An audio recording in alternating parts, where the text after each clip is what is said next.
yang mengarahkan apa yang harus saya lakukan. Nah, tinggal dipilih ya, mau bahasa Indonesia, bahasa Jawa, atau Madura. Oke, kalau sudah dipilih, nah ini ada pilihannya, mau ke rumah sakit atau puskesmas. Ya, seperti yang saya jelaskan tadi, saat ini kalau di rumah sakit masih yang di Suwandi, ya. Kalau di puskesmas, semua puskesmas di Surabaya sudah menggunakan ini, ya.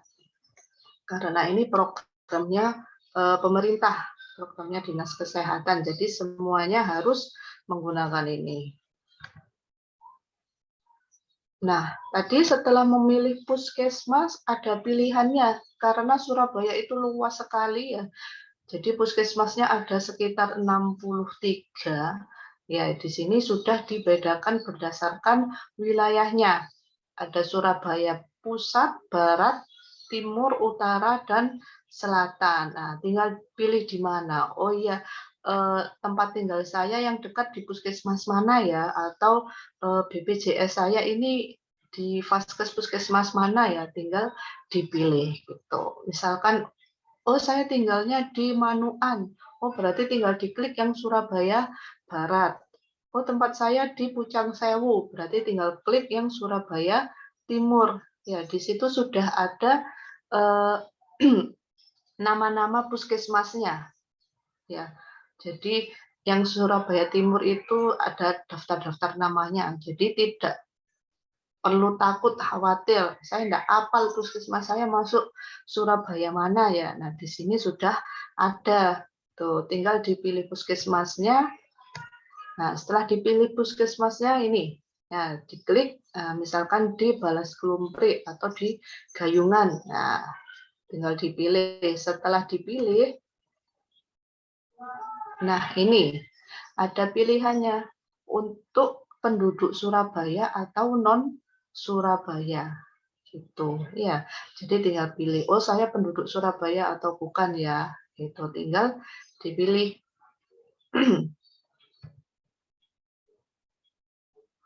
Oke, setelah dipilih, nah, karena ini saya contohkan ya, karena saya masuk Surabaya, jadi saya pilih di Surabaya. Setelah memilih penduduk Surabaya, ada pilihan poli-polinya. Ya, jadi mau di poli umum, gigi, KIA, ya ataupun lansia, sudah ada pilihannya. Kalian tinggal pilih mau di mana. Oke, setelah dipilih polinya, nah, ini. Jadi ada langkah-langkahnya. Ya, sudah ada penjelasannya gitu. Gunakan identitas asli. Ya. Untuk pencarian data penduduk kota yang di bawah 17 tahun menggunakan nama dan alamat. Ya, tinggal klik kalau misalkan jadi mendaftar tinggal klik lanjutkan gitu ya. Oke, nah setelah lanjutkan, kalian diminta untuk mengisi NIK. Ya, diminta mengisi NIK-nya. Setelah diisi NIK-nya, tinggal diklik yang biru. Verifikasi data pasien. Nah, itu diklik. Nah, setelah diklik, ya, nanti ada pilihan tanggalnya. Kalian mau ke puskesmasnya tanggal berapa gitu. Ya, saya mau ke puskesmasnya hari Sabtu atau hari Selasa. Nah, tinggal diklik saja. Tuh, ya. Yang warna merah itu artinya libur. Ya. Yang merah yang libur, yang hijau ini artinya yang buka, bisa ya, yang menerima pelayanan. Untuk yang kuning itu yang dipilih. Ya, jadi kalian mau periksanya hari apa, Sabtu diklik nanti warnanya jadi kuning seperti ini gitu. Nah, kalau sudah selesai tinggal klik ambil nomor antrian gitu. Ya, ini tidak saya contohkan ambil nomor antrian nanti yang di puskesmasnya menerima ya, nanti dikira saya mau daftar. Ya, ini hanya percobaan saja. Ya, setelah ambil nomor antrian nanti ada nomor antriannya. Ya, kita ada di antrian keberapa, lalu disarankan untuk datang jam berapa. Jadi itu semua untuk memudahkan kita, menghemat waktu, mudah untuk mendaftar ya, sehingga efisiensi waktunya bisa beroleh. Itu mengurangi antrian yang ada di puskesmas. Nah, seperti itu. Ya.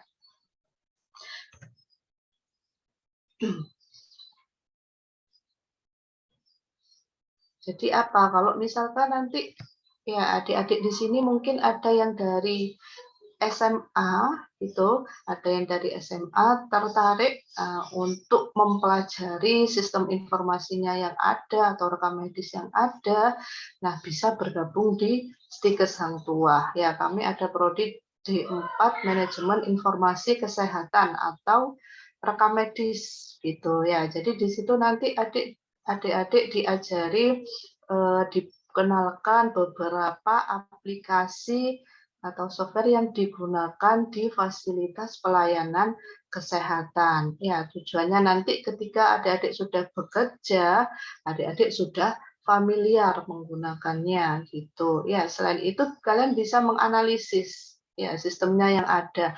Oh, sistem yang saya jelaskan tadi ini tadi kira-kira kekurangannya apa ya? Nah, adik-adik bisa menganalisis. Nah, nanti dituangkan di apa penelitiannya kalian bisa ya. Nanti di prodi kami itu diajarkan bagaimana untuk membuatnya supaya bisa lebih mudah, lebih enak dilihatnya. Atau mungkin mau ditambahkan apa ya, atau misalkan oh warnanya kurang menarik, oh atau hurufnya atau tulisannya ini kok jadul ya, enggak enak dilihatnya ya, oh ini kok terlalu banyak tulisan ya. Nah, nanti adik-adik bisa belajar di prodi kami, diajarkan bagaimana caranya untuk membuat sebuah tampilan ini yang lebih menarik gitu ya. Jadi kalau mau pengen tahu aplikasi-aplikasi atau mungkin SIM-RS, sistem informasi yang ada di rumah sakit itu apa saja, ya silahkan nanti setelah lulus SMA atau SMK bergabung di Stikes Hang Tuah. Itu ya. Oke, baik untuk moderator, saya kembalikan. Itu tadi presentasi dari saya. Saya akhiri. Selamat siang. Assalamualaikum warahmatullahi wabarakatuh.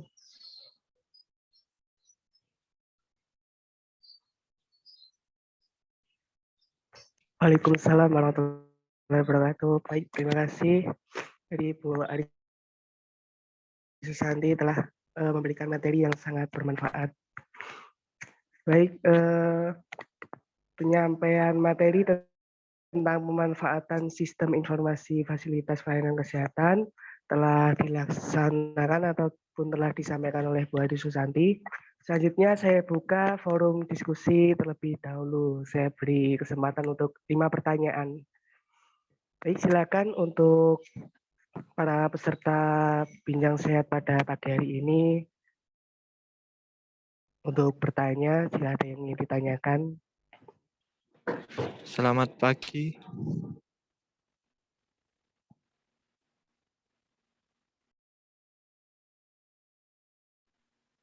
Selamat pagi, Bu. Baik, selamat pagi. Saya Ahmad dari SMK Bahrul Ulum mau tanya tentang e-health Surabaya untuk pemilihan daftar antrian online puskesmas saat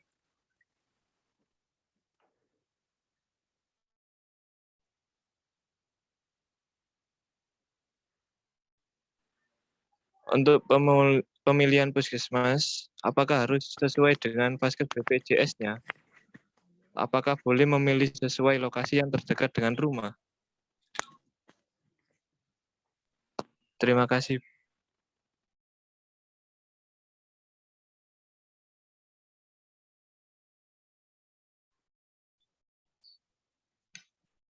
Baik, terima kasih Mas Ahmad untuk pertanyaannya. Mungkin ada yang ingin ditanyakan lagi. dari peserta lainnya. Dan untuk Bu Ari Susanti mungkin bisa langsung dijawab dari pertanyaan Mari. Oke, baik Mas Wahyu. Ya, terima kasih pertanyaannya Mas Aldi ya. Oke, Siap mohon izin dari ya. Mas Ahmad, Ibu izin. Oh, Mas Ahmad. Iya, ya, maaf Mas Ahmad ya. Oke, untuk Mas Ahmad, apakah saya harus pilih puskesmas yang sesuai dengan BPJS? Kalau saya sarankan, iya Mas Ahmad ya, karena kan kalau kita sudah ikut kepesertaan BPJS, ya di situ sudah ada fasilitas Fasiankesnya di puskesmas mana gitu. Kalau sesuai dengan yang ada di BPJS, maka untuk pengobatan yang akan dilakukan Mas Ahmad ini bisa diklaimkan ke BPJS. Tapi kalau misalkan Mas Ahmadnya pilih di puskesmas lain, nah nanti dari puskesmas lain biasanya akan diarahkan ke puskesmas yang sesuai dengan BPJS-nya gitu. Ya, jadi alangkah baiknya nanti Mas Ahmad ya ketika memilih puskesmas atau Fasiankes yang mau digunakan di BPJS-nya, usahakan mungkin dipikir-pikir dulu ya. Saya lebih seringnya untuk berobat di puskesmas mana ya, gitu. Apakah kalau lebih enak saya berobatnya di puskesmas yang dekat dengan rumah saya? Ya, silahkan nanti ketika mengurus BPJS, ya ketika mendaftarkan menjadi anggota BPJS dipilih vaskes yang dekat dengan rumahnya gitu supaya BPJS-nya bisa digunakan mempermudahkan juga gitu ya. Kalau misalkan ternyata Bu saya sudah punya BPJS tapi ternyata puskesmasnya jauh dari tempat saya jadi tidak bisa saya gunakan. Nah, kalau di BPJS itu bisa difasilitasi Mas Ahmad. Mas Ahmad bisa ganti atau istilahnya pindah fasilitas pelayanan kesehatan gitu ya. Caranya pindah bagaimana? Nah, ini mungkin tidak sesuai dengan materi yang di sini ya. Nanti Mas Ahmad bisa cari-cari di webnya BPJS. Nah, begitu nanti disarankan caranya untuk pindah puskesmas bagaimana ya, atau bisa download di aplikasinya juga ada ya. Kalau BPJS itu aplikasinya namanya Mobile JKN. Nah, gitu nanti Mas Ahmad bisa cari-cari info caranya ganti vaskes atau ganti puskesmas yang sering digunakan supaya bisa kalau sakit bisa menggunakannya itu ya bisa lebih enak tuh. Itu Baik, Mas terima Ahmad. kasih, Bu.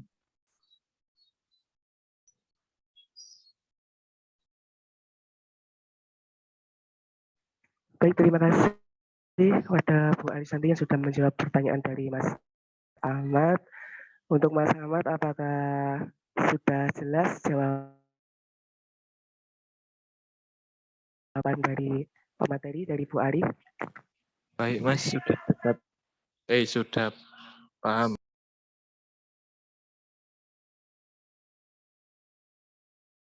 Baik, terima kasih untuk Mas Ahmad. Kemudian untuk peserta lainnya,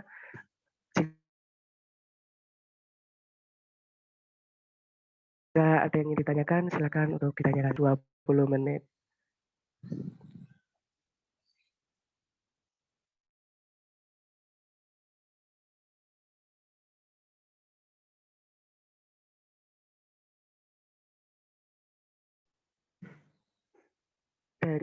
Selamat pagi Bu Ari, saya Amelia dari SMK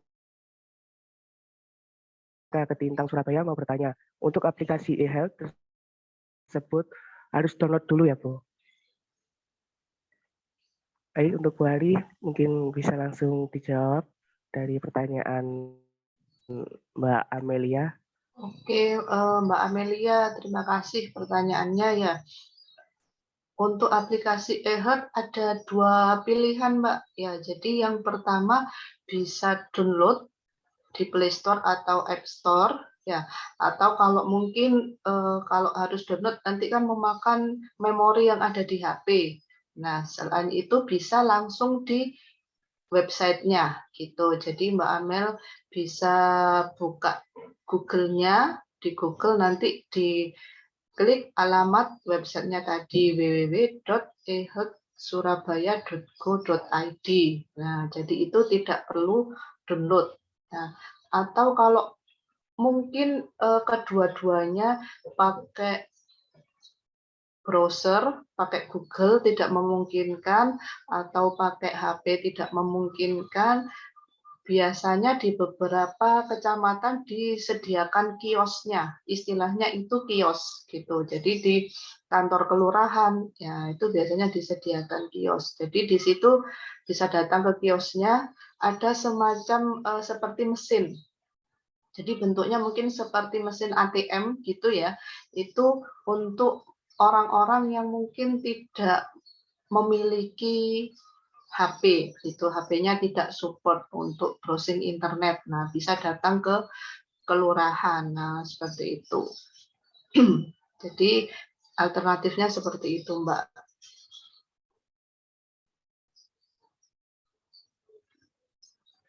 Oke, Mas Wahyu. Baik, terima kasih Bu Ari sudah menjawab pertanyaan dari Mbak Amelia. Untuk Mbak Amelia, apakah sudah jelas jawaban dari Bu Ari? Ya, Bu, terima kasih.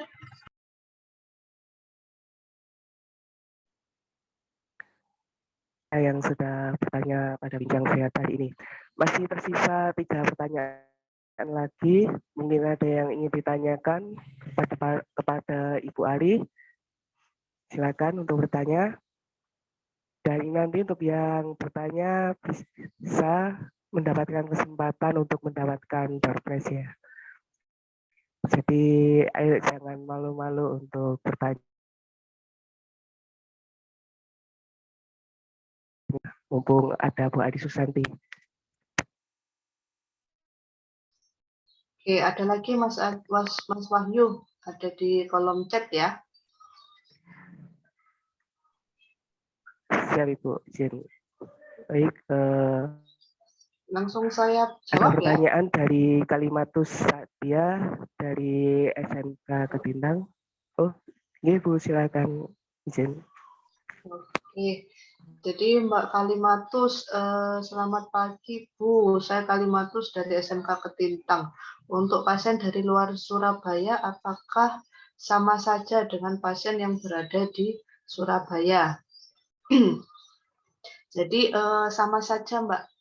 Nanti apa namanya ketika pilih non Surabaya, setelah memilih non Surabaya sama Mbak Kalimatus diminta untuk memasukkan NIK-nya gitu.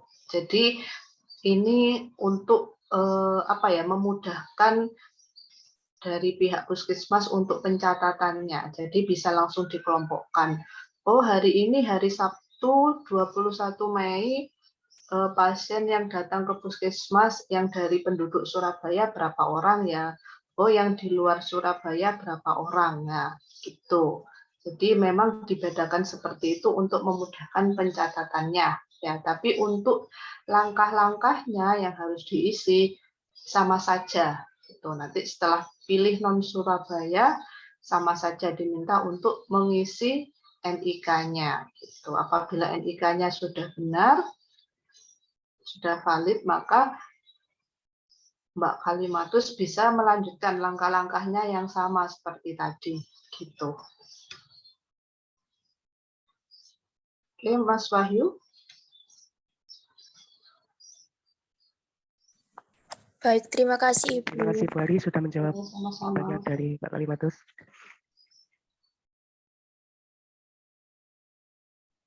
Baik, masih tersisa 2 pertanyaan.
Baik, masih tersisa 2 pertanyaan lagi. Mungkin dari peserta ada yang ingin ditanyakan lagi, langsung ditanyakan kepada Pak Ari. Bisa ditulis di kolom chat komentar, bisa bertanya langsung.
Baik, jika belum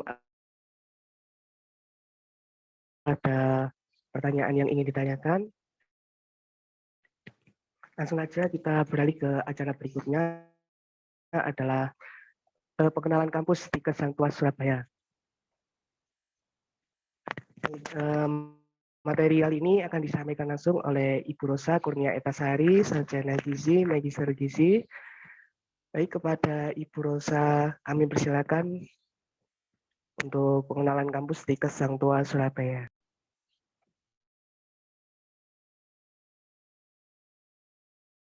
Saya untuk meng-share screen terlebih dahulu.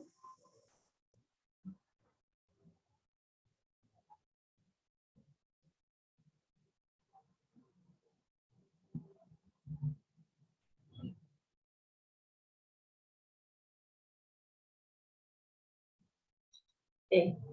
Sudah terlihat ya untuk PPT saya? Siap, sudah Ibu.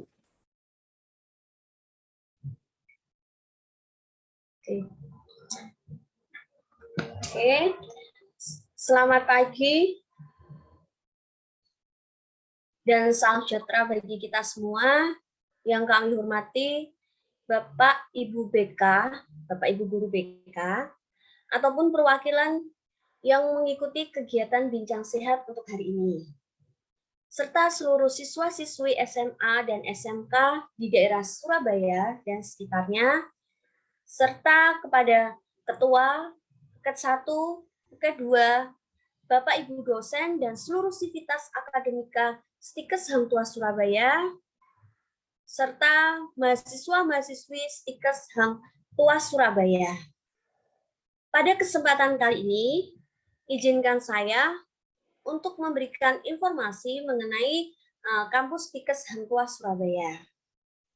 Mungkin dengan informasi yang saya berikan ini bisa menjadi gambaran atau pilihan ya bagi siswa-siswi, terutama untuk kelas 12 ya, yang akan melanjutkan studinya di Stikes Hang Tuah Surabaya.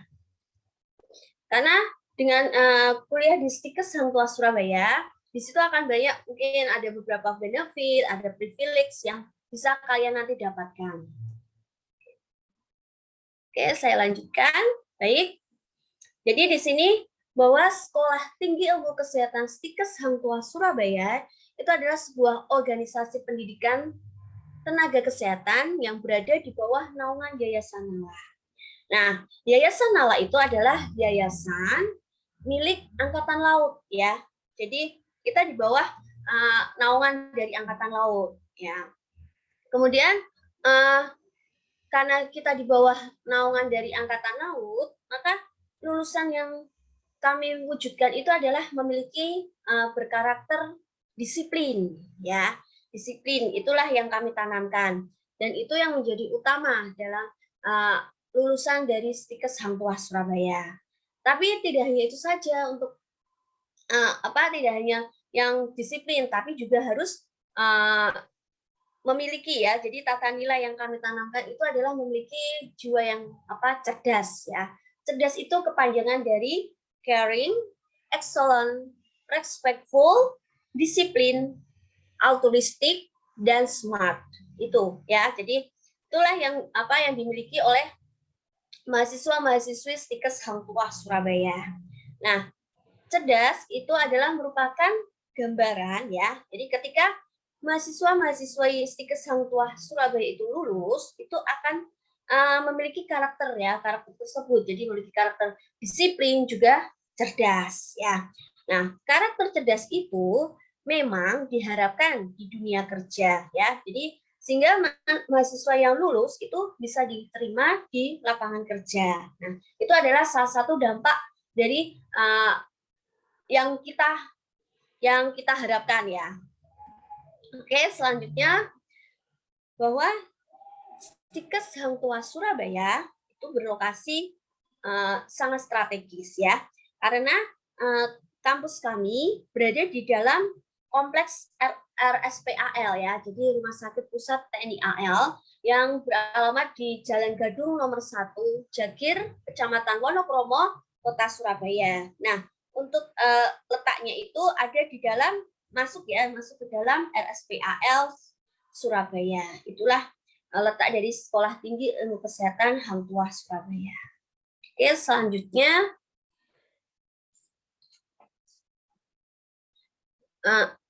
kemudian terkait dengan 6 pilar ya yang tadi, bahwa Stikes Hang Tuah Surabaya itu berada di bawah naungan Yayasan Nawa yang merupakan milik dari Angkatan Laut ya. Jadi kemudian dari singkatan dari cerdas tadi ya, bahwa caring, excellent, caring, disiplin, excellent, kemudian altruistic, respect, smart ya. Ini adalah tata nilai yang kami tanamkan ke mahasiswa-mahasiswi Stikes Hang Tuah Surabaya. Jadi ketika kelak mereka akan lulus itu terus kemudian keterima di suatu pekerjaan instansi, mereka sudah memiliki karakter-karakter yang dibutuhkan ya di dalam dunia kerja. Baik, selanjutnya untuk sejarah kami, sejarah riwayat dari Stikes sebelum dari munculnya Stikes Hang Tuah Surabaya, bahwa sejarah riwayat kami dimulai pada tahun 1995, yaitu dengan berdirinya Akademi Keperawatan atau Akper Hang Tuah. Itu yang pertama kali. Kemudian kami berkembang hingga tahun 2010 berganti nama menjadi Stikes Hang Tuah Surabaya, di mana di sini ada prodi yaitu D3 Keperawatan dan juga S1 Keperawatan. Kemudian sampai tahun ini bahwa saat ini ditambahkan 2 prodi baru, yaitu yang menjadi D3 Keperawatan, kemudian S1 Keperawatan, Profesi Nurse, S1 Gizi, dan D4 Manajemen Informasi Kesehatan atau rekam medis. Itu. Baik, selanjutnya Stikes Hang Tuah memiliki pengalaman lebih dari 27 tahun ya. Jadi lebih dari 25 tahun kami berproses dalam lembaga pendidikan kesehatan untuk mencapai sasaran ya. Jadi untuk mencapai sasaran terwujudnya masyarakat yang makin sejahtera baik lahir dan batin secara adil dan merata. Kemudian Stikes Hang Tuah Surabaya juga sudah meluluskan ya. Jadi ada 2.000 alumni ya.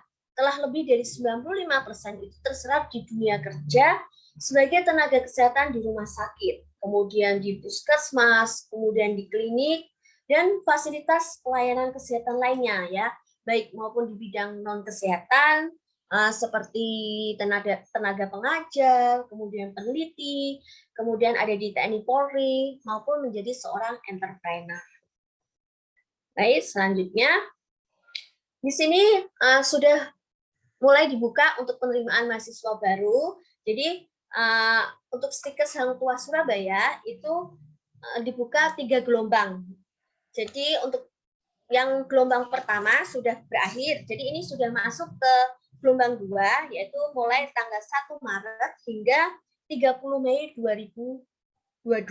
Ini sudah masuk untuk ke gelombang kedua. Kemudian untuk perkuliahan D3 keperawatan itu untuk waktu tempuhnya adalah 3 tahun ya. Jadi kalau terus untuk S1 keperawatan itu 4 tahun dan kemudian bisa lanjut lagi ke profesi nurse ya. Jadi setelah lulus dari S1 keperawatan kemudian bisa lanjut ke profesi nurse.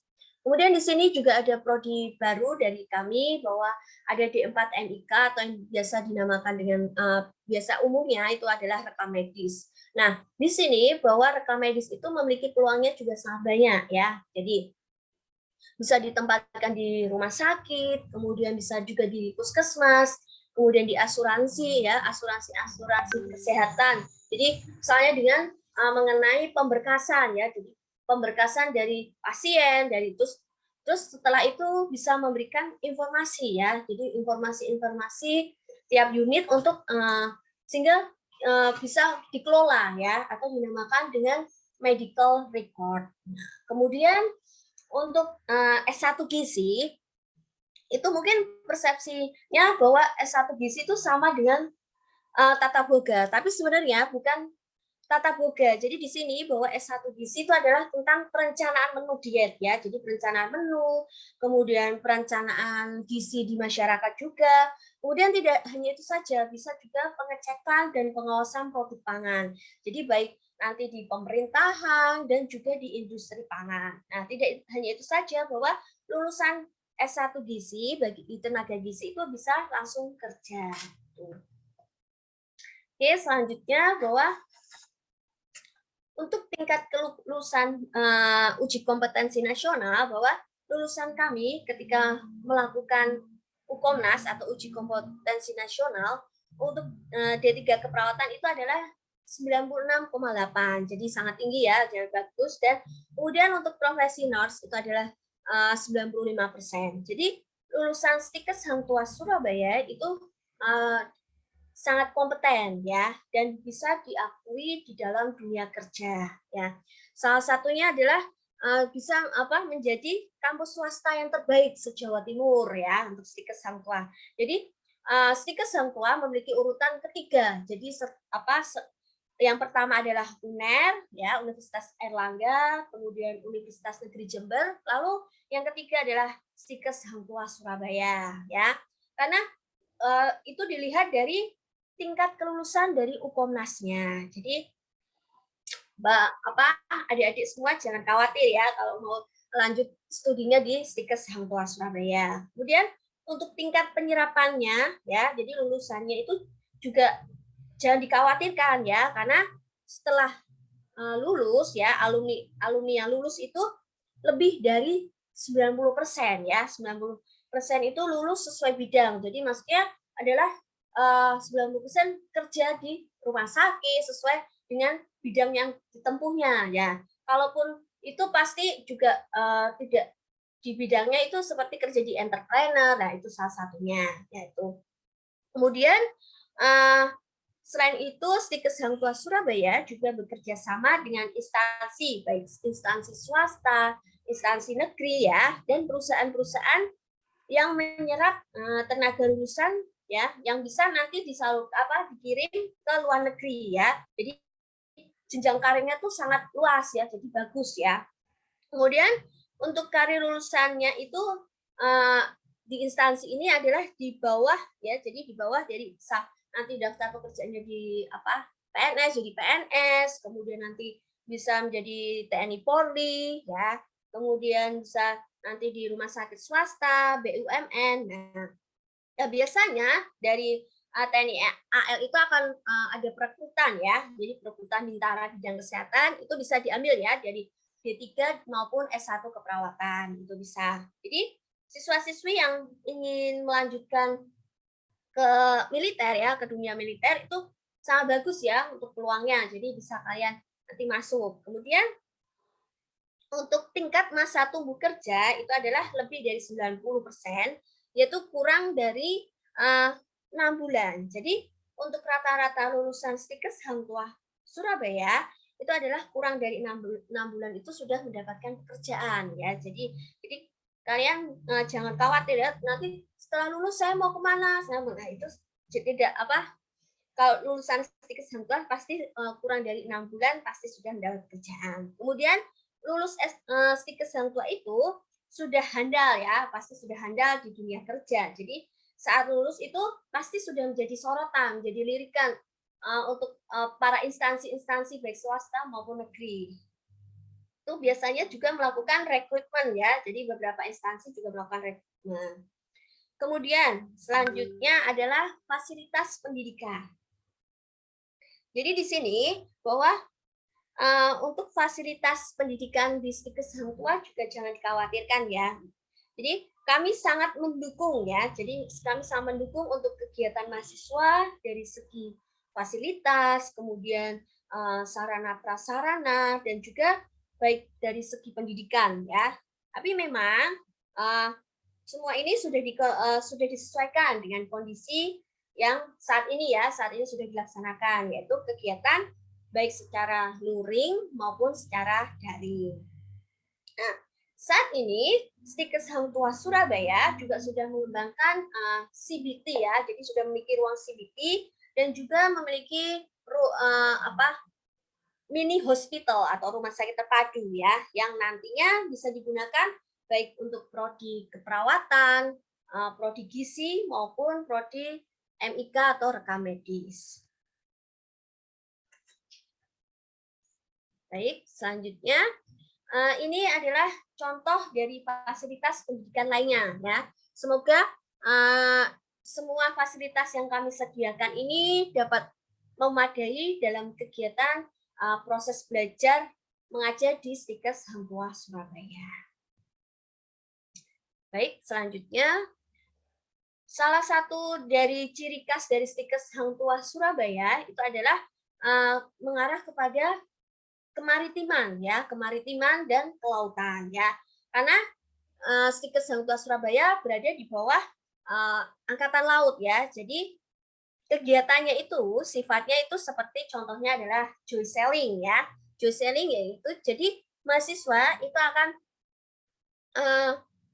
bekerja sama ya. Jadi bekerja sama dengan Koarmada 2 ya. Terus bisa dengan naik kapalnya TNI AL. Nah, itu jarang kan bisa naik kapalnya TNI AL, itu hanya orang tertentu ya yang bisa. Jadi kalau kalian sekolah di Stikes Hang Tuah Surabaya bisa merasakan naik kapalnya TNI AL. Kemudian karena ini masa pandemi ya, mungkin kegiatan ini masih ditunda ya, tapi karena ini kan sudah mulai reda ya untuk pandeminya, yang bisa dimulai lagi mungkin. Kemudian jadi tidak hanya itu saja, bahwa kakak-kakak kelas kalian itu diberikan tanggung jawab ya untuk melakukan vaksinasi ya. Jadi kegiatan vaksinasi yang telah diadakan oleh Koarmada 2, kemudian Pemprov Jatim, kemudian juga Pemkot Surabaya. Nah, selain itu melakukan vaksinasi itu secara tidak langsung itu bisa melatih ya. Jadi melatih para mahasiswa-mahasiswi ya untuk bisa diterjunkan. Jadi diterjunkan ke pulau-pulau seperti kakak kelas kalian dikirim ke Pulau Sapeken, kemudian dikirim ke Pulau Bawean, ke Tegal. Nah, itu adalah salah satu kegiatan yang diberikan. Kemudian secara tidak langsung itu juga merupakan mengabdi pada masyarakat dan juga bisa merasakan naik kapalnya TNI. Kemudian selanjutnya ini adalah beberapa kegiatan kesehatan matra laut dan udara ya. Jadi salah satu contohnya yaitu adalah dengan melakukan evakuasi medis udara ya, kemudian melakukan pelatihan evakuasi medis pada pasien dari laut ya. Kemudian dan ada beberapa macam program lainnya ya. Kemudian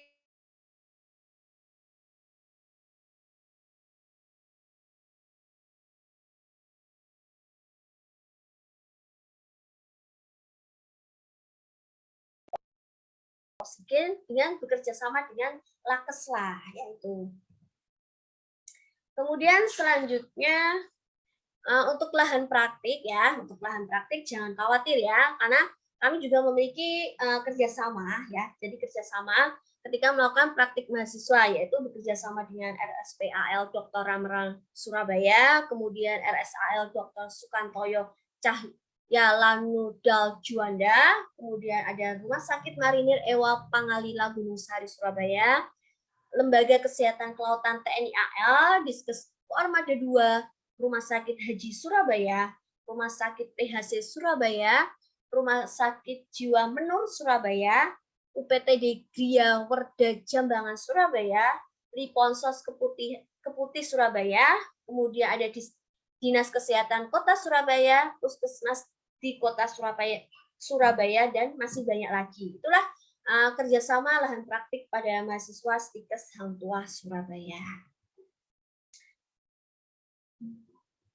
Selanjutnya ini adalah kegiatan ya yang sifatnya itu adalah mengarah ke luar negeri atau yang dinamakan dengan student exchange ya.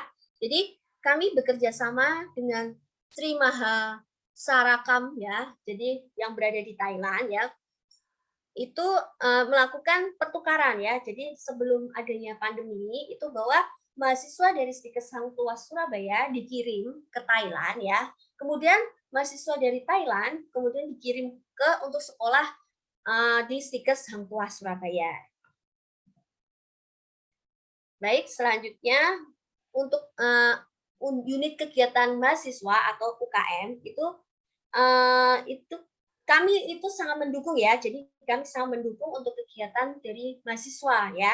Dan juga tidak hanya itu saja, kami juga memfasilitasi ya, juga mengembangkan, jadi memfasilitasi juga mendukung mengembangkan minat dan bakat dari mahasiswa. Nah, karena ini masih masa pandemi ya, jadi untuk kegiatan UKM ini masih ada beberapa yang dibatasi, jadi tidak semua dilaksanakan ya. Jadi, tetapi kami tetap mendukung ya, selama kegiatan itu bersifat positif dan berkontribusi terhadap Stikes Hang Tuah Surabaya.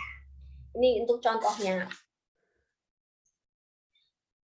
Dan untuk kegiatan outdoor-nya itu banyak sekali ya yang bisa dilakukan, yaitu seperti karakter building, kemudian latihan dasar pada kepemimpinan, dan masih banyak kegiatan-kegiatan lainnya yang ada di Stikes Hang Tuah Surabaya.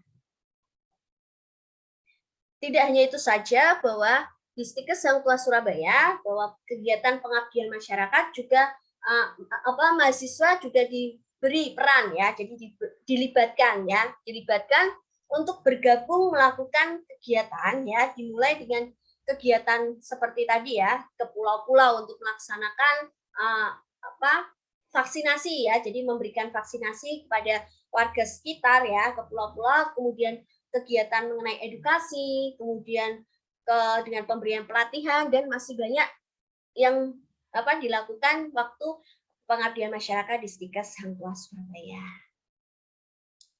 Selanjutnya, bahwa kami bekerja sama ya, jadi bekerja sama dengan beberapa instansi, yaitu untuk penyerapan lulusan, yaitu ada di RSPAL Dr. Ramran Surabaya, kemudian di Rumah Sakit Mitra Keluarga Group, kemudian National Hospital Surabaya, kemudian di PT Siloam International Hospital, kemudian di PT Binawan Group, PT Indomobil, Pemkot atau Pemkad, dan Pemprov Jawa Timur. Dan masih banyak lagi ya. Dan untuk nomor 5 dan nomor 6 itu adalah menyerap tenaga kesehatan, yaitu akan tujuannya itu adalah disalurkan ke luar negeri ya. Seperti pada di PT Binawan Group itu bahwa dikirim ke Kuwait atau ke Arab Saudi. Nah, untuk yang di PT Indomobil lulusan dari Stikes Hang Tuah itu dikirim ke Jepang. Nah, ke Jepang, kemudian ke Korea ya. Jadi itu bisa. Kemudian selanjutnya bahwa di sini Stikes Hang Tuah Surabaya itu memiliki 5 jalur pendaftaran, yaitu ada jalur umum, jalur prestasi akademik dan non-akademik, kemudian jalur utusan daerah dari luar Jawa, kemudian jalur undangan, dan jalur bantuan KIP. Nah, untuk jalur umum itu nanti bisa berhubungan langsung ya dengan Ibu Jales dan Ibu Veva. Itu untuk brosurnya ada di situ tertera untuk nomor Ibu Jales dan Ibu Veva untuk lebih lanjut mengenai jalur-jalur umum. Kemudian selanjutnya ada jalur prestasi akademik dan non-akademik, bahwa jalur ini diberikan untuk peringkat 1 sampai 10 di kelas 12, yaitu dengan melampirkan nilai rapotnya yaitu kelas 11 dan 12. Bisa juga itu tadi yang jalur prestasi akademik, kemudian untuk yang prestasi non-akademik yaitu dengan menjuarai ya. Jadi menjuarai kompetensi di tingkat minimal itu adalah kota dan kabupaten ya. Semisal contohnya adalah taekwondo ya. Jadi menang taekwondo, kompetensi taekwondo, kemudian karate. Nah, kemudian seni tari. Kemudian apapun ya prestasinya itu bisa diajukan melalui jalur prestasi non akademik.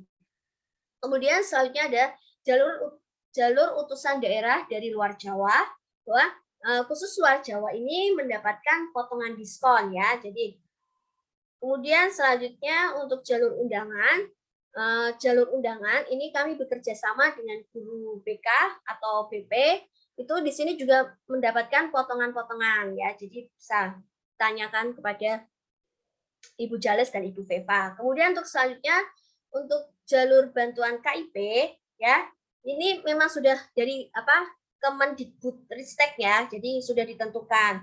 Nah, di sini bahwa untuk untuk diskonnya nanti baik diskon dari ini. Jadi untuk diskon ada dana pembangunan ya, jadi lebih ditekankan kepada dana pembangunan atau pengembangan ya. Jadi bukan diskon secara seluruh ya, jadi hanya diskon dalam dana pembangunan atau pengembangan, itu yang kami berikan. Kemudian untuk jalur undangan itu sama ya, jadi baik jalur undangan itu sama, yaitu diskon dana pengembangan dan bebas dari tes tulis. Nah, di sini bahwa untuk 30% dana pembangunan bagi putra dan putri dari anggota TNI AL itu mendapatkan 30%. Kemudian 30% dana pembangunan bagi putra dan putri anggota Yayasan Nalang. Ya. Kemudian 20% dana pembangunan bagi putra dan putri alumni. Kemudian 30% dana pembangunan bagi yang lulus jalur prestasi. Nah, untuk lulus yang jalur prestasi itu mendapatkan diskon ya, diskon 25% dana pembangunan juga bebas tes tulis. Kemudian selanjutnya 30% dana pembangunan bagi yang lulus jalur undangan ya. Jalur undangan juga mendapatkan diskon 30%. Itu kan lumayan ya, banyak ya kalau kalian daftar mendapatkan 30%. Kemudian 10% dana pembangunan bagi lulusan SMA atau SMK di bawah naungan Yayasan Hang Tuah, seperti di sekolah SMA Hang Tuah 1, Hang Tuah 2, dan pokoknya yang di bawah naungan Yayasan Hang Tuah. Kemudian selanjutnya utusan daerah dari luar Jawa, itu bebas biaya formulir pendaftaran, kemudian diskon 25% dana pembangunan, kemudian bebas tes tulis, tersedia asrama bagi mahasiswa putri ya. Kemudian selanjutnya untuk bebas biaya formulir peserta bincang sehat. Nah, ini ada 3 sertifikat bincang sehat itu bisa menjadi panutan ya, jadi nanti bisa dimanfaatkan ya. Nah, di sini kami sudah terdiri dari membuka 3 gelombang ya. Ada gelombang 1 itu sudah dimulai sejak 26 November hingga 25 Februari 2022 dan ini sudah tutup. Kemudian ini sudah memasuki gelombang 2 ya, sudah dibuka 1 Maret sampai 30 Mei 2022. Nah, selanjutnya untuk gelombang 3 itu akan dibuka nanti tanggal 1 Juni hingga 19 Agustus 2022. Nah, jadi kalau berminat untuk adik-adik siswa SMA SMK itu bisa mendaftar secara langsung di Stikes Hang Tuah ya. Kami membuka baik secara offline maupun online ya. Jadi kalau offline itu kami membuka dari hari Senin hingga Jumat, itu pada pukul 8 hingga pukul 14.30 ya, itu untuk online. Silahkan datang ke Stikes Hang Tuah Surabaya yang berada di Jalan Gadung nomor 1 Surabaya.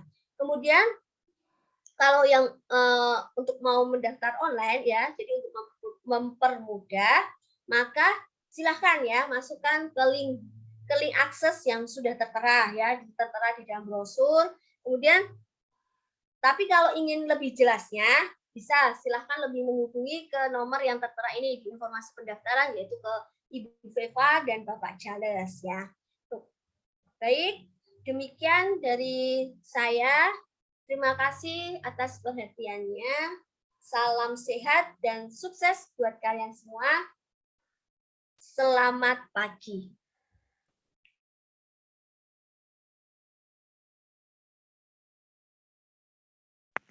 Baik, selamat pagi Bu Rosa.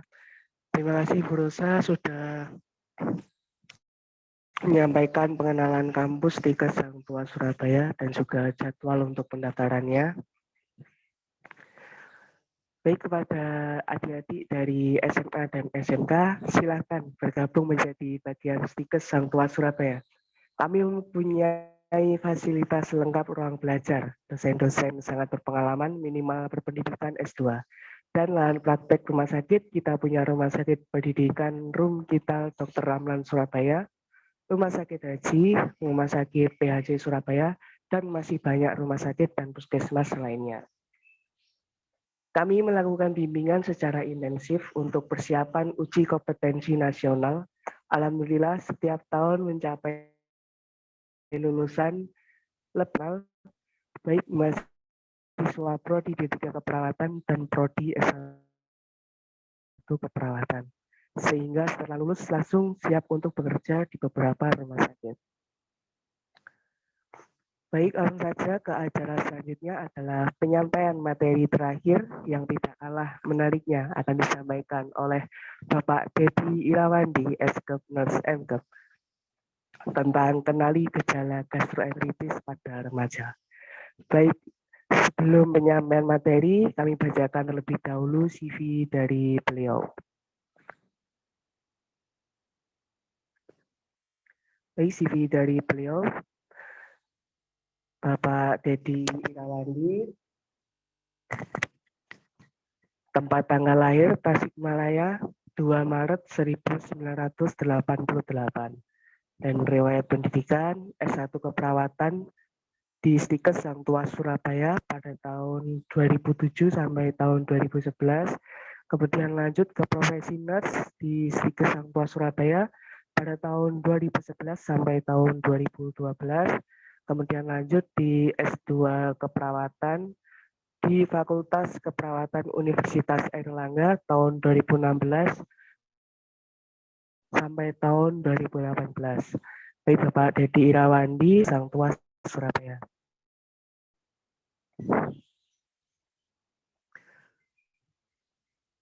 Baik, untuk kepada Bapak Dedi Irawandi, kami persilakan untuk menyampaikan materi pada pagi hari ini. Silakan pada Bapak.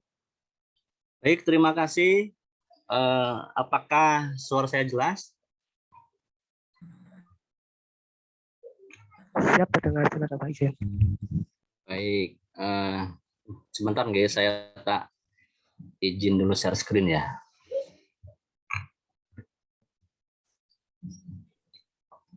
Siap Bapak.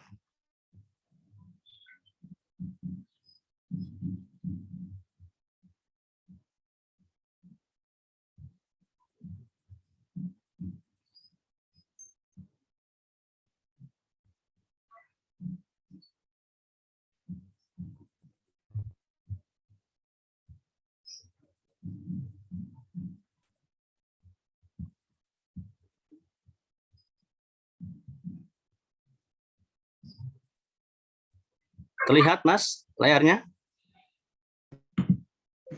Siap terlihat Bapak izin. Baik, bismillahirrahmanirrahim. Assalamualaikum warahmatullahi wabarakatuh. Selamat pagi menjelang siang dan salam sejahtera bagi yang beragama lain.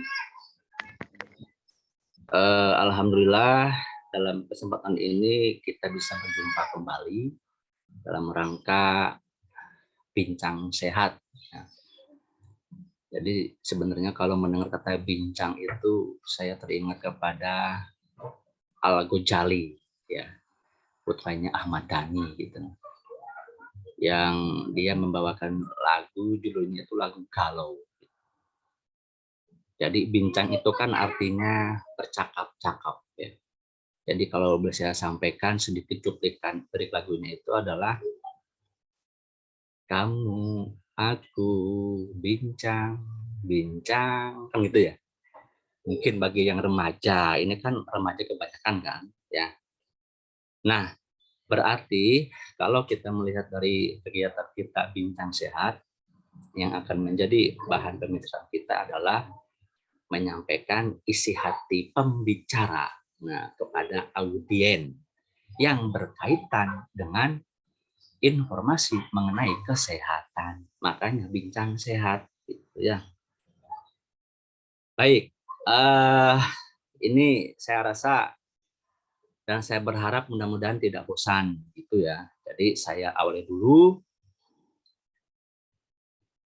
Pergi haji, naik pesawat. Pesawat terbang begitu cepat. Pagi-pagi tetap semangat karena ada bincang sehat. Oke ya. Baik, yang saya hormati para hadirin sekalian, adapun tema yang akan saya bawakan adalah kenali gejala gastroenteritis pada remaja. Apa itu gastroenteritis? Jadi gastroenteritis ini adalah suatu keadaan muntah dan diare akibat infeksi atau peradangan pada dinding saluran pencernaan, yaitu pada lambung dan usus. Nah, jadi kalau kita mempelajari ilmu sistem pencernaan, ya, ketika saya dulu SMA, kebetulan saya dulu SMA-nya itu adalah jurusan IPA gitu ya. Mungkin kalau yang IPS saya nggak tahu ya ada atau tidak, bahwa makanan itu masuk ya pertama melalui mulut, kemudian ke kerongkongan, ke lambung, kemudian ke usus halus, dilanjutkan ke usus besar ataupun kolon, kemudian anus, ya, yang nanti sampahnya berupa feses. Nah, rekan-rekan, jadi keadaan gastroenteritis ini itu yang diserang adalah permukaan lambung dan usus. Maksudnya permukaan dalamnya, bukan permukaan luar, ya. Jadi bagian dalam dari lambung, ya, dan bagian dalam dari usus, terutama usus halus, gitu ya. Oleh karena itu kalau kita melihat dari terminologi gastroenteritis itu berasal dari kata gastro ataupun gaster yang artinya adalah lambung, dan entero itu artinya usus. Ya, ada tambahan tis itu artinya peradangan ataupun inflamasi.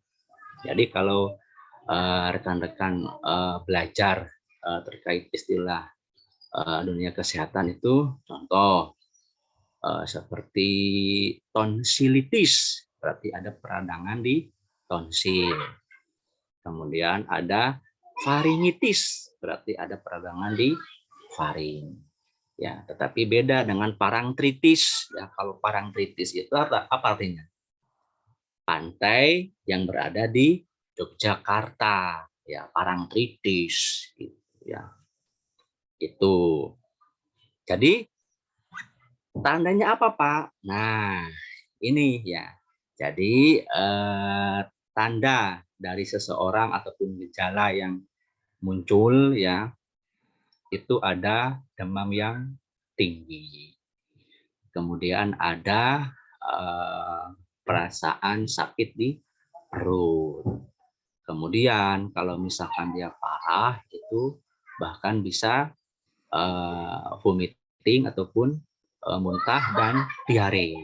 Jadi kesimpulannya gastroenteritis kalau di masyarakat ya itu dikenal dengan muntaber, muntah berak ya, muntah berak. Ya.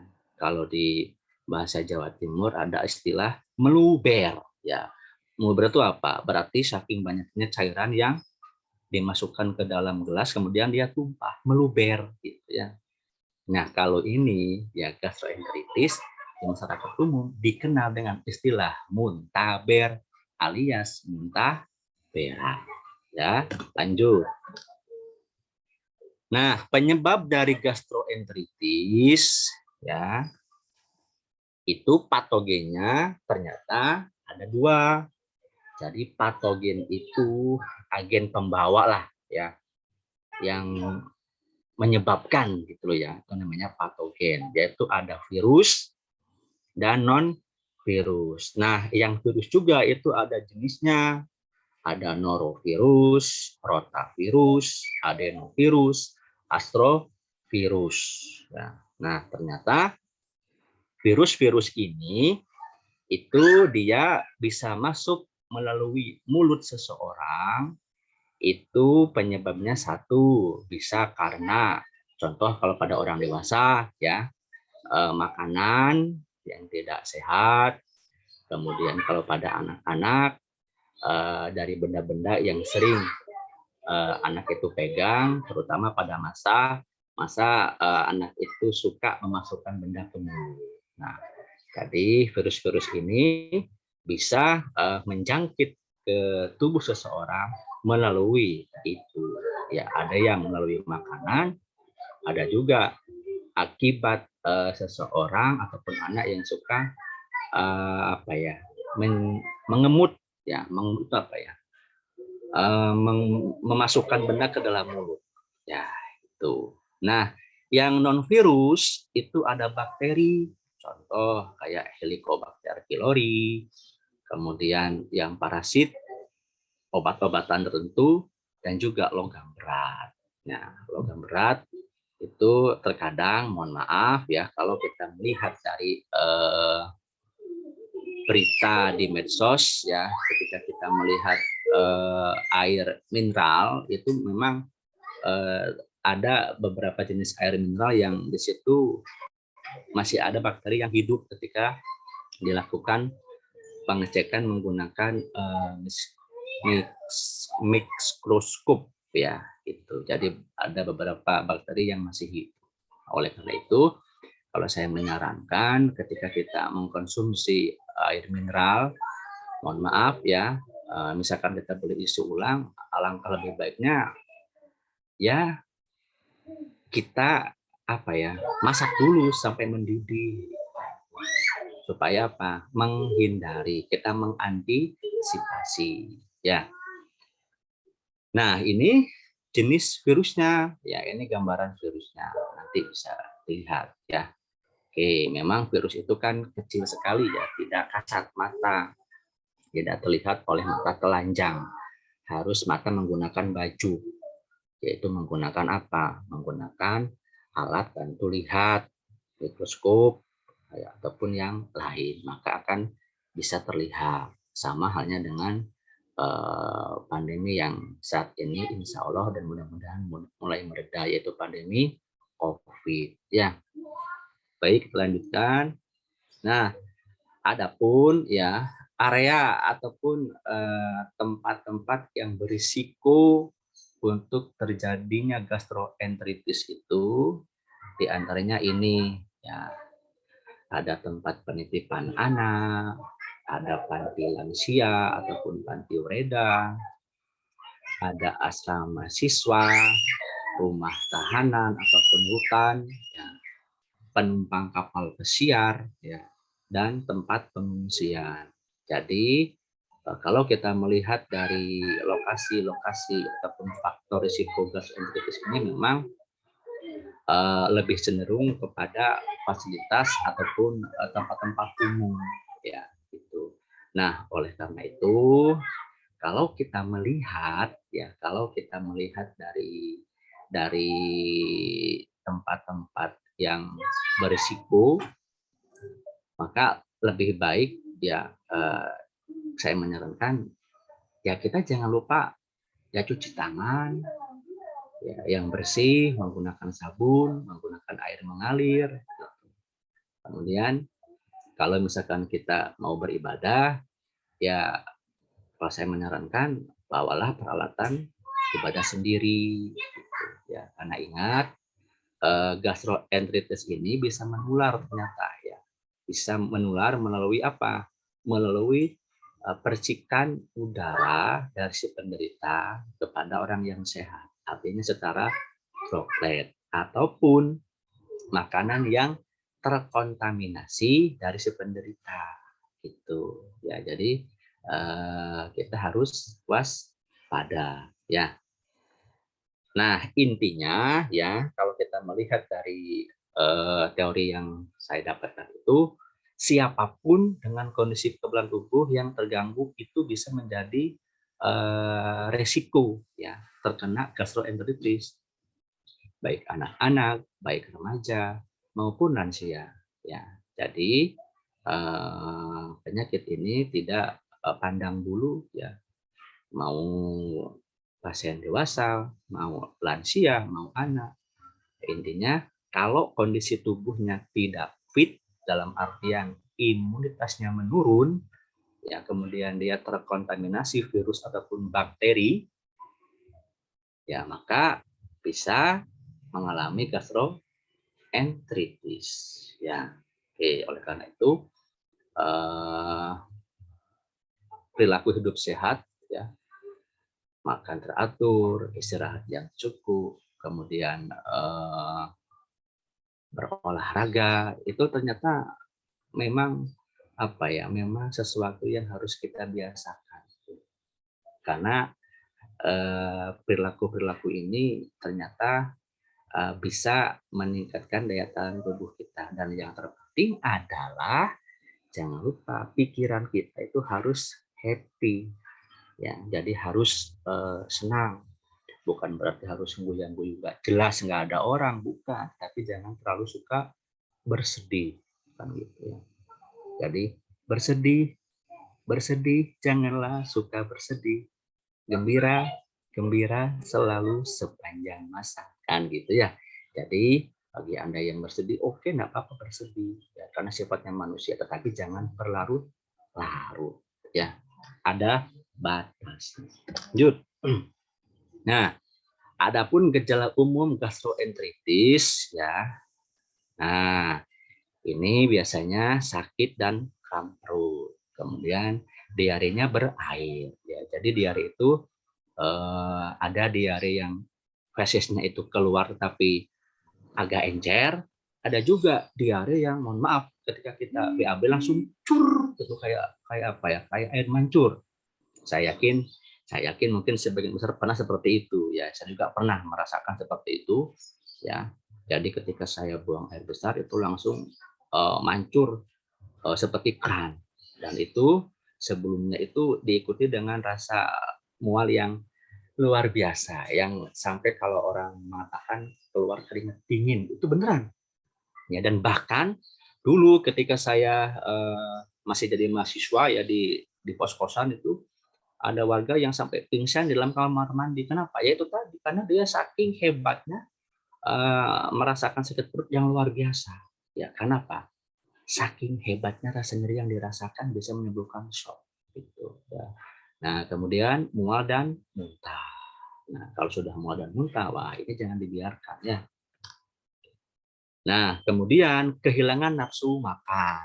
Nah, jadi kalau sudah mual muntah, kehilangan nafsu makan, wah ini harus segera kita berikan pertolongan, jangan dibiarkan gitu ya. Nah, apalagi terkadang muncul demam. Hati-hati kalau sudah muncul demam, terutama pada anak ya. Nah, ini bisa menimbulkan yang namanya apa? Konvulsi ataupun kejang. Ya, jadi pada anak ya, ini mungkin yang lebih paham adalah rekan-rekan dosen yang berkecimpung di dunia keperawatan anak ya. Yang saya tahu ketika anak itu panasnya terlalu tinggi ya itu bisa mengalami yang namanya febris konvulsi ataupun kejang demam. Jadi bukan demam karena kejangnya, bukan ya, tapi kejang itu merupakan manifestasi dari demamnya itu gitu. Kalau pada orang dewasa sih jarang ya. Nah, kalau di masyarakat febris konvulsi ini mungkin dikenal dengan istilahnya itu apa? Step gitu ya. Step. Lanjut. Nah, ini merupakan gejala gastroenteritis pada orang dewasa yang sudah parah ya. Jadi ada muntah darah, atau hematemesis ya. Oke, kemudian tidak bisa masuk cairan, minum dan lain-lain. Nah, kalau sudah tidak bisa masuk cairan, misalkan sudah muntah, ya, kemudian mau diisi lagi, ya diisi dengan air, diminumi gitu ya, dimuntahkan lagi. Wah, ini bisa lebih fatal juga ya. Apa yang harus dilakukan? Ya, kita harus bawa ke pelayanan kesehatan. Ya, jadi jangan sampai mengalami yang namanya dehidrasi. Nah, kenapa? Karena ingat komposisi tubuh kita ya, kalau orang dewasa itu kalau tidak salah antara 70 sampai 75% itu adalah cairan. Kalau pada bayi itu sekitar 80 sampai 85% adalah cairan. Nah, oleh karena itu kalau sudah muncul muntah darah, kemudian tidak bisa masuk cairan, dikasih minum dimuntahkan, ya, kemudian sudah demamnya tinggi, ya, kemudian muncul gejala dehidrasi, misalkan apa? Bibirnya kering, ya, matanya cowong. Jangan tinggal diam, segera bawa ke pelayanan kesehatan. Ya, biasanya dilakukan pemberian ataupun dilakukan rehidrasi. Ya, jadi ada istilah dehidrasi, ya kehilangan cairan, ada istilah rehidrasi, proses pengembalian cairan yang hilang. Ya, maka biasanya dilakukan pemasangan infus. Ya. Nah, pemeriksaan penunjang pada pasien dengan gastroenteritis ya diantaranya ada pemeriksaan feses ataupun tinja. Ya, jadi tujuannya untuk apa, Pak? Tujuannya untuk mencari jenis bakteri ataupun virus ataupun parasit yang sudah mengkontaminasi orang tersebut. Itu supaya apa? Supaya nanti ketika dokter mau memberikan terapi farmakologi, oh ini virusnya ternyata virus ini jenisnya, maka diberikan obat ini, kan gitu. Ya, oh ternyata dari hasil pemeriksaan labnya ya ini jenisnya adalah parasit ini, maka dibuatkan resep obatnya ini, kan gitu. Dan juga ada pemeriksaan sigmoidoskopi. Nah ini untuk melihat di daerah mana ya yang mengalami peradangan. Ini jadi istilah sigmoidoskopi ini ya, jadi pemeriksaan dengan menggunakan suatu alat yang dimasukkan ke dalam anus ya, kemudian di situ di ujungnya itu ada kameranya ya, dia akan melihat ya di layarnya itu di bagian mana, entah itu di bagian ususnya ya yang mengalami peradangan. Nah, nanti baru dokter akan melakukan pemeriksaan lebih lanjut, terapi lebih lanjut ya. Nah, untuk pengobatan ya, jadi tujuan utama pengobatan pada pasien dengan gastroenteritis ataupun muntah berak itu yang harus kita perhatikan adalah mencegah jangan sampai terjadi dehidrasi.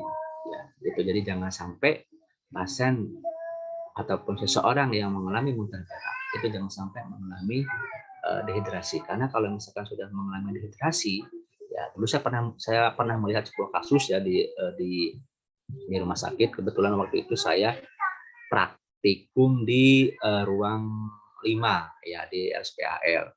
Jadi umur kalau tidak salah waktu itu umur 7 bulan ya, umur 7 bulan.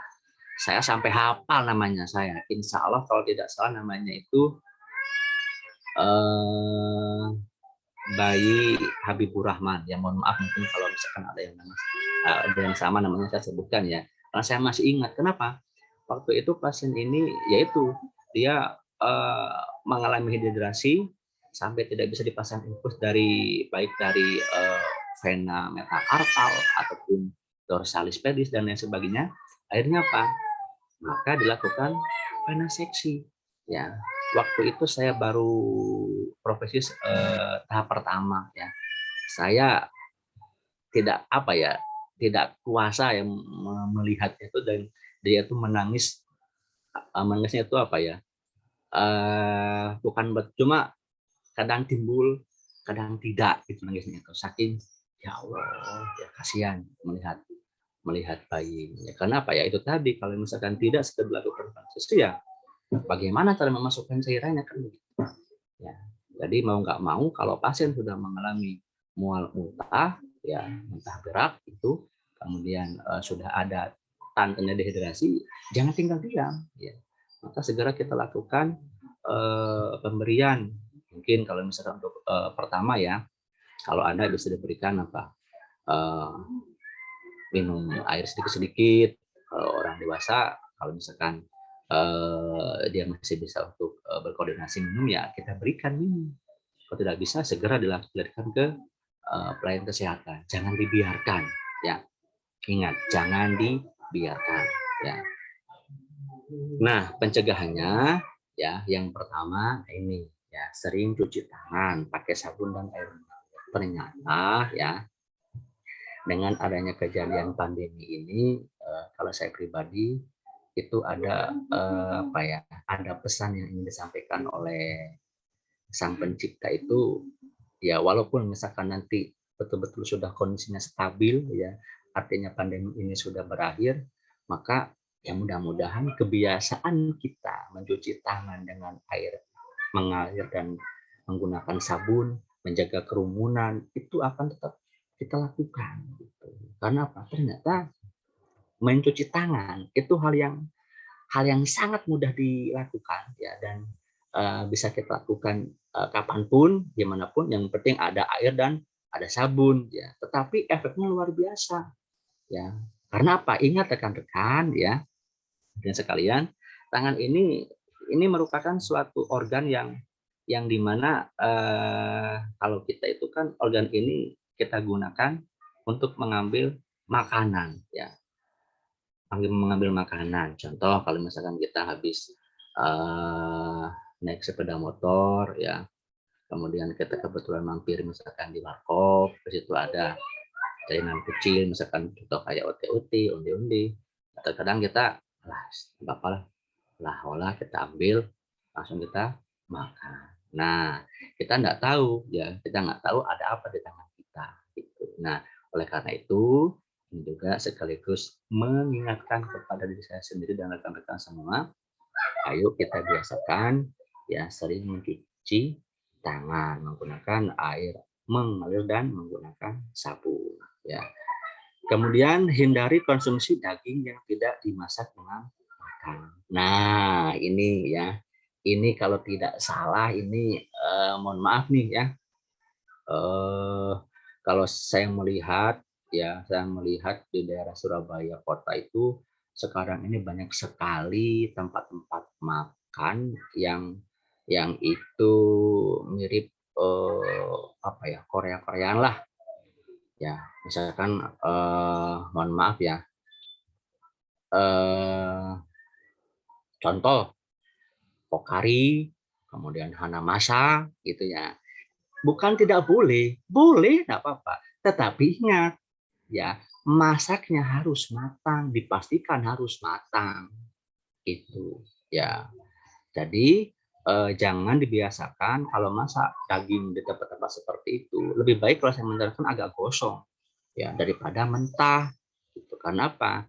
Ternyata daging-daging yang mentah itu juga di situ ada beberapa jenis parasit. Contoh ya di daging sapi, kalau tidak salah itu ada yang namanya Taenia saginata atau Taenia solium, saya lupa namanya itu ya. Jadi ada semacam parasit. Contoh kalau misalkan di udang itu ada istilah parasit Paragonimus wistermani. Contoh kalau misalkan di ikan ada parasit yang namanya Clonosis sinensis. Nah, itu kan jenis-jenis bakteri yang tidak kasat mata gitu. Tapi kalau misalkan dicek dengan menggunakan alat, itu akan terlihat. Nah, bagaimana Pak caranya? Yaitu tadi, ya kalau Anda suka mengkonsumsi makanan seperti itu, teman-teman seperti tadi, ya ingat ya, saya tidak melarang. Itu kan haknya orang, ya. Untuk apa? Untuk bercengkrama dengan anggota keluarga, itu kan boleh. Ya, tetapi ingat, tolong ingat pesan Pak Dedi, kalau makan misalkan di Hanamasa, di Kokari, di Gogogi, itu ya, masaklah dengan matang. Lebih baik agak gosong daripada mentah, ya karena itu berisiko. Ya, nah kemudian buah dan sayur. Nah ini buah dan sayur ya. Jujur ya, dulu ketika saya masih SD di desa itu, ya jadi ketika saya mengambil timun itu tanaman sendiri langsung saya ambil ya, langsung saya usap-usap, langsung saya makan. Oh ya alhamdulillah ya, karena mungkin kalau di desa kan orang-orangnya kan kuat-kuat ya, sering mencari kayu bakar, berkeringat, bermain sepak bola gitu ya. Jadi pada saat itu ya saya tidak terserang gitu. Cuma ketika saya tahu oh ternyata itu kurang baik gitu. Jadi kalau teman-teman suka memakan sayur-sayuran mentah, apakah boleh Pak? Boleh, tetapi ingat ya dicuci terlebih dahulu, dipastikan sudah bersih. Gunakan banyaklah ya kalau kita melihat ikan-ikan di TV ya, gunakan air mengalir dan beberapa jenis penetralisir ya. Oke. Nah, berikutnya adalah hindari konsumsi es ataupun es batu yang kebersihannya tidak terjamin. Nah, ini juga ya. Ini juga mohon maaf nih ya, kalau kita melihat sekarang misalkan di warung-warung nasi gitu, terkadang masih ada ya, masih ada beberapa warung nasi yang menggunakan es batunya itu mohon maaf menggunakan es batu balok ya. Nah, mohon maaf nih ya, mohon maaf sekali ya, saya tidak menjudgment sesuatu profesi, bukan ya, cuma ketika saya melihat ya di Pabean Pasar Ikan ya, mungkin ada yang tahu di daerah sana gitu, itu ternyata es balok itu diseret itu menggunakan menggunakan semacam alat yang dari besi yang runcing gitu, kemudian diseret itu di bawah ya, langsung tanah diseret. Saya lihat kemudian itu ternyata gunanya untuk apa? Untuk mengawetkan ikan kan gitu ya. Saya berpikir oh berarti ini kurang baik kalau kita konsumsi gitu ya. Nah, kalau saya pribadi ya mohon maaf nih ya, saya berbagi pengalaman. Kalau saya pribadi ya saya lebih memilih ketika saya makan di warung nasi gitu ya, air mineral ataupun teh hangat ataupun teh panas ya, karena ya kalau teh panas kan akhirnya kan panas digodok gitu ya maksudnya kan. Jadi kalau ada bakteri yang mungkin sudah mati karena terkena panasnya itu tuh. Ya itu mungkin mohon maaf bisa di contoh, tapi kalau misalnya teman-teman sudah biasa Pak, saya jadi sudah seperti itu, ya monggo, enggak apa-apa, saya cuma menyampaikan saja. Ya. Berikutnya adalah lebih disarankan gunakan alat pribadi, ya seperti tadi ya, kalau misalkan ini terutama bagi misalkan rekan-rekan punya saudara yang mohon maaf yang mungkin yang mondok, yang tinggal di asrama, ya, nah lebih baik sarankan menggunakan alat makan minum pribadi ataupun alat untuk beribadah ya, supaya tidak semua orang memakai ya. Lanjut, saya rasa cukup sekian yang saya sampaikan ya. Kalau ada pertanyaan monggo ya, kita bisa diskusi ya. Terima kasih, saya akhiri. Assalamualaikum warahmatullahi wabarakatuh. Selamat pagi dan salam sejahtera. Monggo Mas Wahyu. Waalaikumsalam Waalaikumsalam warahmatullahi wabarakatuh. Baik, terima kasih Pak Dedi yang sudah menyampaikan ataupun menyampaikan materi yang sangat bermanfaat pada siang hari ini. Baik, selanjutnya saya buka forum diskusi terlebih dahulu. Saya beri kesempatan lagi untuk 5 pertanyaan. Baik, kepada para audien bisa bertanya langsung kepada beliau Pak Dedi Irawandi. Bisa bertanya langsung dan juga bisa ditulis di kolom chat. Baik, Mas Wahyu, Di kalau saya kolom chat. melihat di kolom chat itu ada pertanyaan dari Mas Sailah Ahmad ya. Boleh saya langsung jawab atau bagaimana, Mas? Siapa Pak? Ya, Baik. apakah bedanya sakit mah dengan sakit gastroenteritis? Ya, Terima kasih. bedanya gini ya, bedanya simpel sekali ya. Kalau gastritis ya atau sakit mah, kalau tadi kan kalau gastroenteritis itu adanya peradangan di gastro ataupun lambung dan di usus ya, di usus. Nah, kalau gastritis itu adanya peradangan hanya di lambung saja. Nah, biasanya kalau gastritis ini lebih sering terjadi ya pada apa ya, anak-anak remaja gitu. Anak-anak remaja yang salah satu faktornya yang sepengetahuan saya yang saya baca itu karena apa? Pola makan yang tidak baik gitu. Itu Mas ya. Nah, jadi bedanya kalau gastritis itu hanya peradangan di lambung saja. Ya, adanya peradangan di lambung, tapi kalau gastroenteritis di lambung juga iya, di usus juga iya. Gitu ya. Kalau gastroenteritis itu penyebabnya bisa karena virus ataupun bakteri ataupun logam berat. Tapi kalau misalkan gastritis itu bukan karena patogennya bukan karena virus ataupun bakteri ya gitu. Itu nggih. Ada lagi mungkin?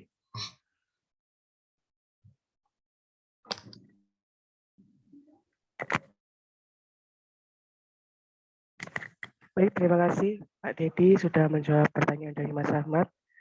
Kemudian selamat siang Pak Dedi, saya Kalimat Sadia dari SMK Ketimang. Apa benar Pak jika minum oralit atau larutan air garam?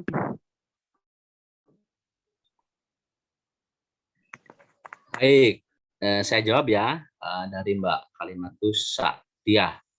Ya, selamat siang Pak Dedi. Ya, selamat siang Mbak. Saya Halimatus Sadia dari SMK Ketimang. Apa benar Pak jika minum oralit atau larutan air garam bisa meredakan sakit gastroenteritis? Jawabannya bisa.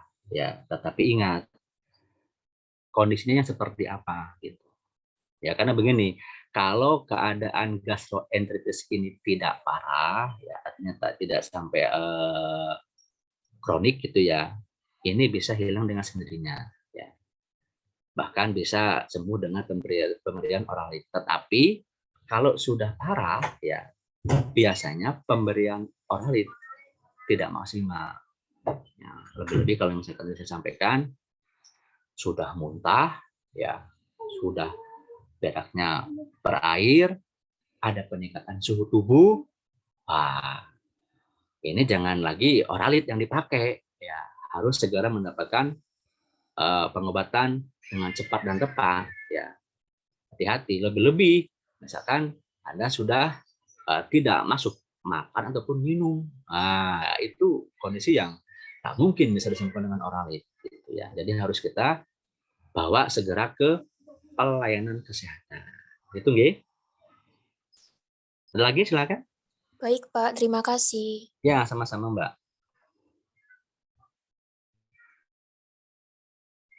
Baik, terima kasih Pak Dedi sudah menjawab pertanyaan dari Mbak Kalimatus. Baik, mungkin untuk para audiens lainnya masih ada 3 pertanyaan lagi. Jika ada yang ingin ditanyakan, silakan ditanyakan.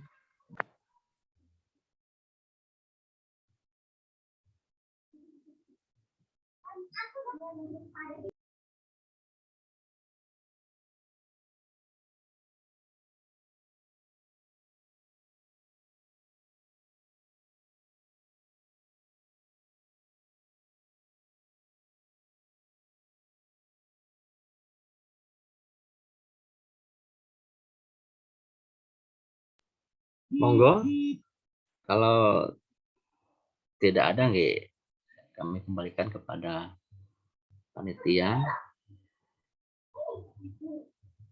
Baik, terima kasih Pak Dedi yang sudah menyampaikan materi yang sangat luar biasa dan sangat bermanfaat bagi para audiens. Amin, Allahumma amin. Baik dari saya, ini sudah Mas ya, nggak ada yang lagi bertanya ya?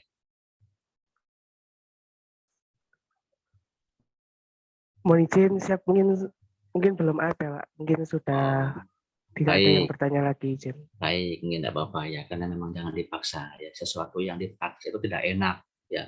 Tapi kalau secara sukarela ikhlas itu rasanya enak, plong gitu ya.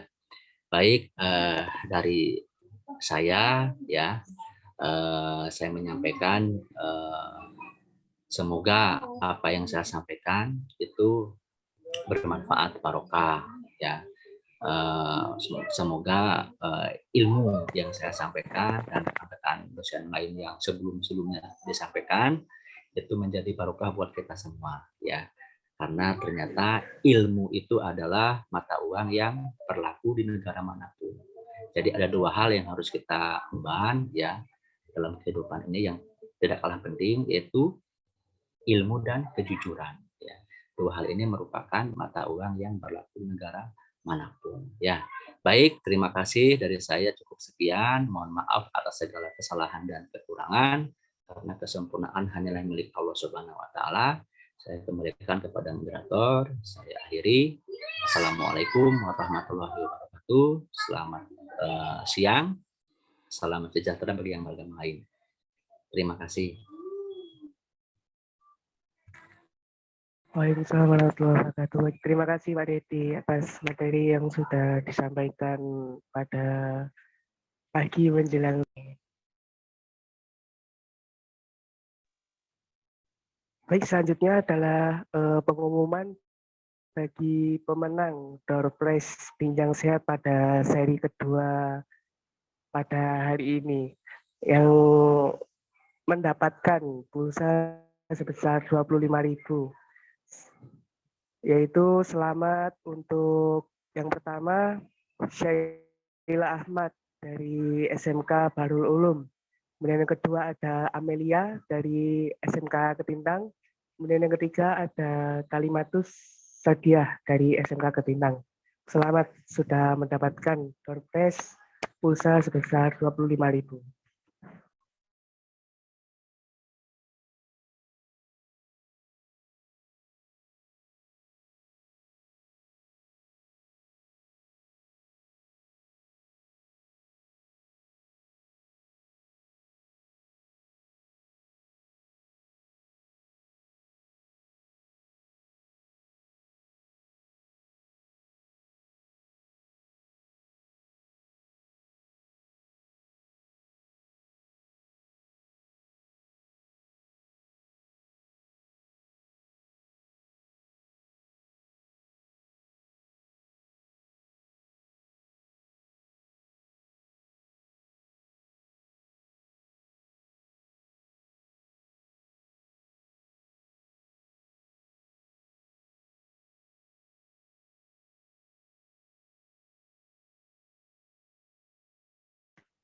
Baik, sebelum acara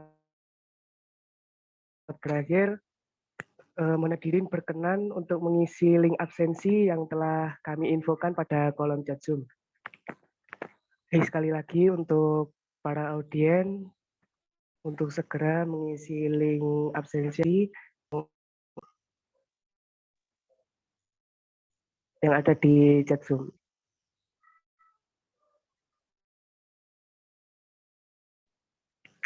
Baik, sebelum acara selesai, sesi berikutnya foto bersama terlebih dahulu. Dimohon untuk para audiens untuk mengaktifkan kameranya.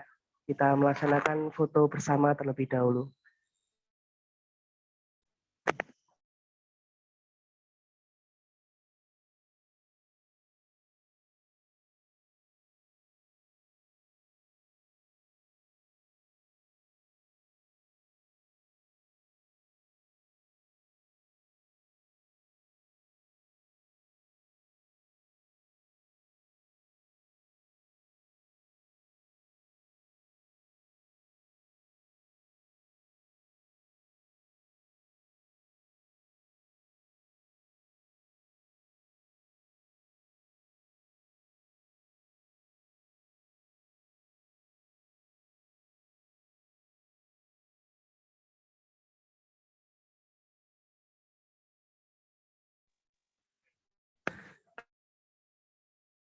Baik, saya ingatkan sekali lagi untuk mendapatkan link absensi. Untuk mendapatkan sertifikat, tentunya jangan lupa untuk mengisi link absensi dan link evaluasinya. Baik, untuk demikian rangkaian acara hari ini. Kami mengaturkan ucapan terima kasih atas kehadirannya dan tidak lupa kami mohon maaf apabila selama penyelenggaraan terdapat hal-hal yang kurang berkenan. Untuk bincang sehat seri yang ketiga, insya Allah akan diadakan di bulan depan. Mungkin untuk para audien dan adik-adik SMA ataupun dari adik-adik SMK bisa bergabung lagi di bulan depan. Insya Allah akan dilaksanakan kembali lagi. Baik, dengan berucap syukur kami akhiri bincang sehat pada seri yang kedua siang hari ini dengan bacaan Alhamdulillah. Alhamdulillahirabbil alamin.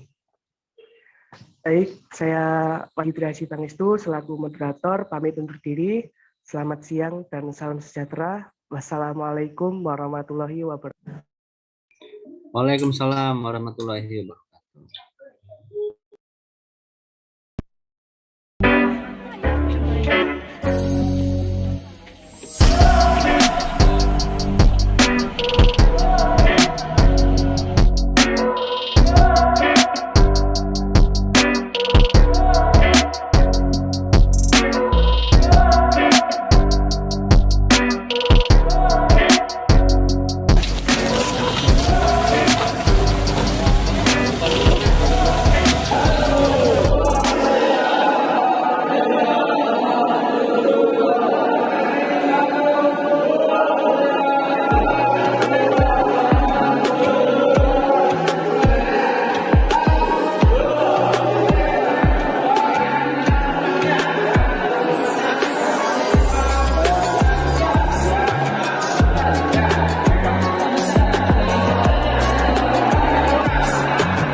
kepalanya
Ini kencang ya.